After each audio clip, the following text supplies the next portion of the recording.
Trump holds meeting with black pastors amid Rep. Cummings, Sharpton tirade.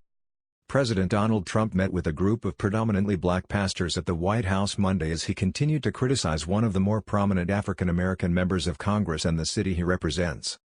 Along with Vice President Mike Pence, Trump met with a group of about 20 clergy as they discussed the progress the administration is making on a number of issues impacting inner cities such as employment, criminal justice, prison reentry and opportunity zone initiatives. The meeting comes almost a year after Trump met with a group of inner-city pastors last August to discuss similar issues to help their communities.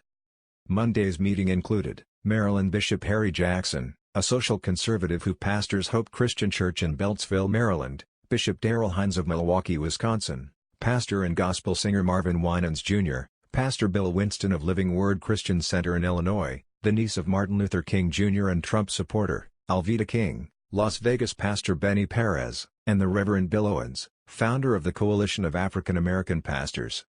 Photos of the meeting posted to Pence's official @VP Twitter account and later removed show that Housing and Urban Development Secretary Dr. Ben Carson also participated in the meeting. Pence's account later posted another tweet without photos that called the meeting productive. These pastors have put their faith to work in their own communities, revitalizing inner cities and delivering positive results while working with President @Real Donald Trump on so many important initiatives, Pence's tweet reads. According to Jackson, the meeting was a follow-up to the White House meeting with inner-city pastors Trump held last year, many of whom were also in attendance for Monday's meeting. Many pastors who attended the meeting last year received criticism for their decision to participate from those in the African American community who opposed Trump. What I was impressed by is how much support we got from the African American pastors, Jackson told the Christian Post of Monday's meeting. And they're basically saying that we realize that we're in a volatile, contentious political environment, but we think that Trump has been more than faithful in just following up and making sure things that he promises he does. The meeting comes on the heels of a weekend in which Trump took to Twitter to criticize House Oversight and Reform Committee Chair Representative Elijah Cummings, calling his congressional district, which includes parts of Baltimore, as a rat-infested and crime-ridden place no human being would want to live. Trump also called the 68-year-old African-American lawmaker racist and said that his radical oversight is a joke. Trump did not let up on his criticisms Monday, labeling left-leaning activist Al Sharpton as a con man as he traveled to Baltimore to criticize Trump's remarks against the city and Cummings. East Baltimore pastor Dante Hickman said he turned down the offer to join the White House meeting because he was unavailable, the Baltimore Sun reports, adding that he wasn't sure if the invitation was in response to Trump's remarks on Cummings and the city. Hickman added that he invited the president to visit him in Baltimore last year and that invitation still stands. I think it's important for the president to engage with and really see the community of which he talks about and has talked about giving support to, Hickman told the Baltimore Sun. Jackson told CP that the Cummings ordeal had no bearing on the timing of the White House meeting from a macro level. However, the meeting was not listed on the president's public schedule Monday. I think it was on the White House's mind a long time ago, Jackson said, adding that he wasn't sure when the decision was made to have the meeting on Monday. I talked about this trip and coming back together again. And pretty much, it's all about locking down schedules. And then, you get a short framework. But I would have expected it to happen a couple of months ago, actually. During the meeting, Jackson said that pastors discussed everything from the administration's work to lower unemployment in the African American community, the creation of opportunity zones to provide tax incentives for investment in low-income communities, and the passing of the bipartisan criminal justice reform and other advancements that will help inner-city communities. We talked about everything from religious liberties to life issues. So what impressed me was the positivity, Jackson added. So it sounded like it would be for evangelicals who support Trump with one important exception. And that is that in black communities, there's a lot of backlash against the president and a lot of name-calling.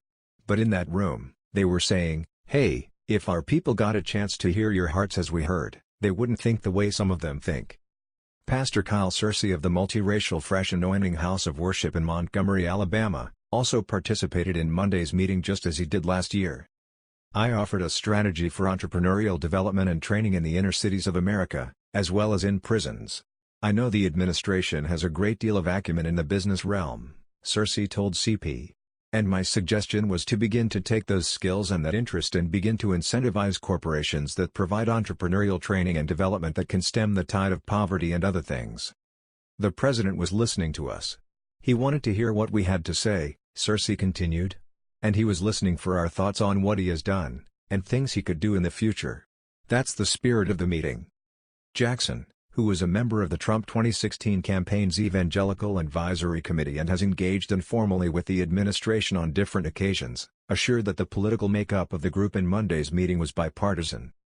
Most blacks are liberal in their politics and conservative in their bank accounts, Jackson said.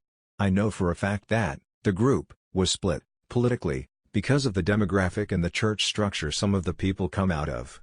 So I think that also was impressive. Because he got a positive response from a diverse group. After the meeting, Jackson, King, Owens and the Reverend D. Nelson, the founder of the Douglas Leadership Institute, took questions from reporters outside of the White House. Owens responded to questions about whether Trump is racist. I find that hard to believe, considering the things he's done for the black community, Owens said, according to ABC News. Positive things for the black community. Owens also refuted the idea that the meeting was merely a photo opportunity for Trump following his criticism of Cummings and Baltimore. 2 hours of discussion, that's not a photo op, Owens said, according to CNN, adding that the group discussed the issues facing the black community, and there are many. Trump's criticism of Cummings comes after the Maryland Democrat was critical of conditions for migrants detained at the U.S. southern border during a congressional hearing this month. Trump called Cummings a brutal bully who has been shouting and screaming at the great men and women of Border Patrol. As chair of the House Oversight and Reform Committee, Cummings has much leverage over committee probes into the administration's activities. Cummings' committee has investigated potential ethics and conflict of interest issues in the Trump administration, The Wall Street Journal reported.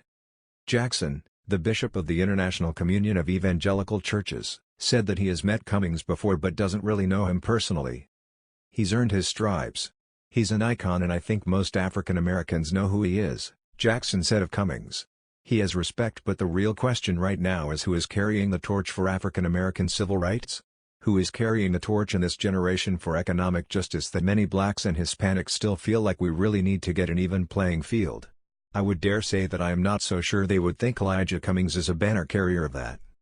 During the meeting with Trump on Monday, Jackson said he specifically talked about how Opportunity Zone initiatives are being undertaken in Washington, D.C., and Baltimore suburbs among the 8,700 Opportunity Zones designated nationwide.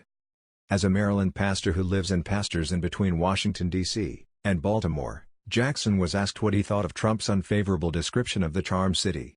Trump called Baltimore a disgusting, rat and rodent-infested mess and the worst congressional district in the U.S. If I can be totally blunt, I think everybody that lives around here knows that Baltimore's poverty level is excessive. There have been problems since the death of Freddie Gray in 2015. We have had a lot of economic issues and safety issues, etc., Jackson told CP. It is no secret we have economic needs, educational needs, and safety needs. I am saddened that we had to have controversy over those needs instead of tangible efforts of help. Jackson explained that he had been a registered Democrat for most of his life but is now an outspoken conservative. I can't help but think these Democrat lawmakers often exercise a politics of grievance to cry out and make complaints. Honestly, they don't pass laws. Cummings' district probably isn't that well cared for, but that is part of the old guard failures of the black political engagement machine, Jackson contended.